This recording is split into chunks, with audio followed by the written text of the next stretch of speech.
With the announcement of Peacock's ordering of the Community movie and the fulfillment of the long-awaited 6 seasons in a movie prophecy, I knew I had to begin writing my second entry into my Community video essay series, and considering Halloween is tomorrow, I want to talk about the episode Epidemiology, what I believe to be the most pitch-perfect Halloween episode of all time. From the all-ABBA soundtrack, which was probably the most expensive part of the episode, to the abundance of hilarious horror movie references, there's honestly too much to love here and can be argued to be the funnest and most ridiculous half hour the show has ever done. But that's not what makes it so great. Why Epidemiology works so well as a Halloween episode is because its horror elements and tropes are what fundamentally drive the story. Everybody loves a good Halloween special, and they've been around for practically forever. The oldest one I could find on Wikipedia is from the sitcom The Adventures of Ozzie and Harriet, released in 1952, though I would have to believe that there's gotta be ones even older. Of all the holidays available to a sitcom, Halloween is the easiest to pull off, argues Alexis Gunderson of Paste, as it's not tied to any particular religion, figure, or idea. I guess it is tied to All Hallows Day, a Western Christianity feast holiday, but at this point it's as close to religion as I am to finishing an episode of Big Mac.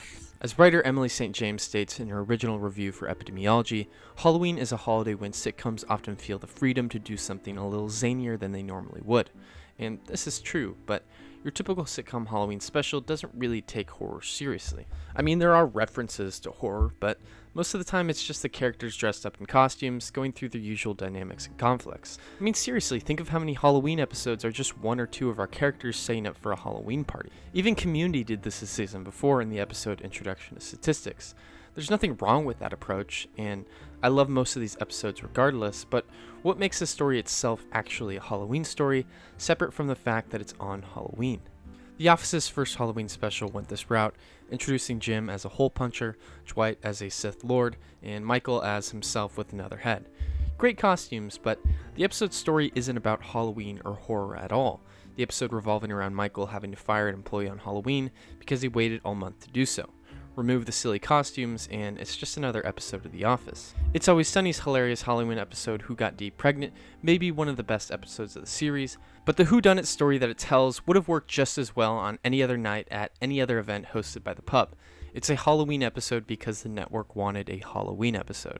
Epidemiology is different. It's an episode as much rooted in classic horror as it is our characters' personalities and tendencies, and its references are both of great quantity and quality. It's one of those Community episodes that just overflow with TV trope examples and too many movie references to count. IMDb says there's 25 film and TV connections. I guess that sounds about right. I don't get it. How do you do it? Well, I'm wearing a $6,000 suit, and you spent 3 days making cardboard robot armor. You're saying they feel sorry for you. Remember how I said that many Halloween episode premises are just our characters existing at a Halloween party? Well, that's exactly how the episode starts, and maybe for the first minute you're thinking this is just going to be another one of those episodes, but then you remember the show you're watching and the fact that Pierce just took a big bite out of Starburn's arm, and that Greendale quickly is now the setting of a zombie attack. Speaking of which, let's talk about zombies and aliens, I guess. You have to destroy the brain!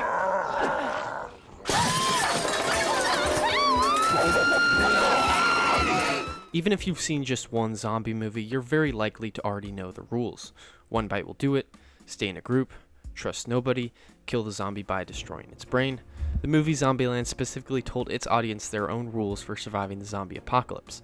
Don't be fat, beware of bathrooms, wear a seatbelt, etc., which served 3 crucial purposes for the movie.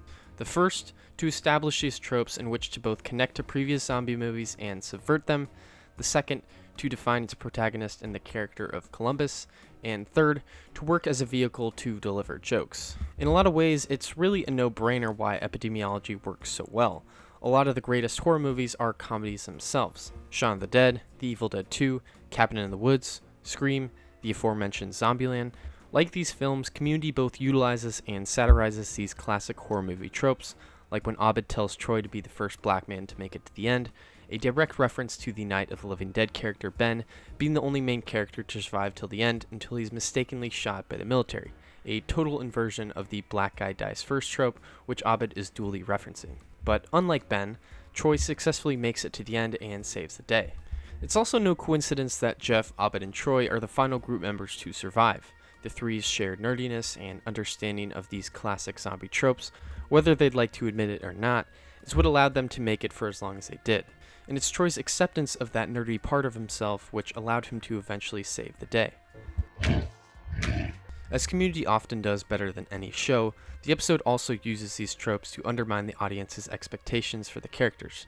One of the most frequently utilized zombie movie tropes is one tvtropes.com labels the zombie infectee trope, where we see a character hide that they've been bitten for as long as they can, knowing full well that they are endangering the people that they are with.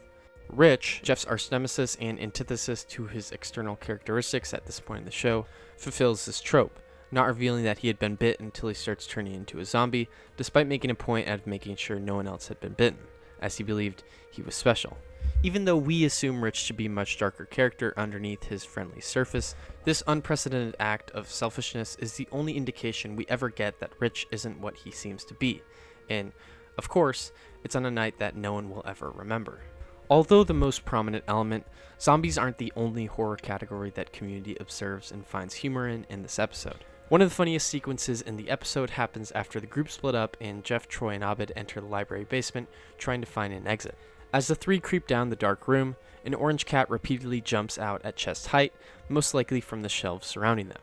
This is one of the most common jump scares in movies and TV, where the scene builds tension and the audience is led to believe that the monster is to be revealed or something scary must happen, only to be just a cat or some other harmless thing. This is a trope showrunner Dan Harmon always wanted to make into a bit, and there's no better place to execute the joke than in an episode about the ridiculousness of horror.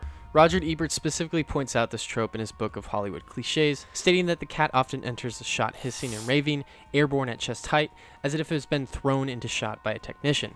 This is why it's so funny when after the cat flies through the frame the third time, Troy yells, "Is someone throwing it?" The joke also makes a reference to the Alien movies, which the episode already references in Troy and Abed's costumes, as Jonesy, the cat from Alien, is famously utilized for jump scaring purposes and is awesomely the same breed as the cat used in the episode. Now, the episode didn't create new ways to present a jump scare or deliver any truly chilling moments, but as I've mentioned in my previous video on Community, the show's homage episodes are the best because they work as exciting stories in whatever genre they are examining, while still retaining the wit and heart and laughs that we expect from the greatest sitcoms. Here, its reconstructions of classic scary movie tropes are done with love and respect.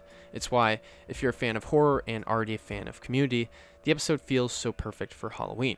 Sure, there's the Dean dressed as Lady Gaga and Shirley's unwittingly ambiguous costume, but why I come back to Epidemiology every Halloween is because it's the most fun and efficient vessel I've found to enjoy everything I love about horror.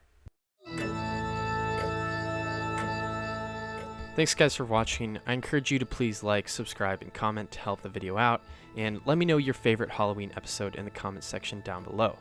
Have a great Halloween, and I'll see you guys next time.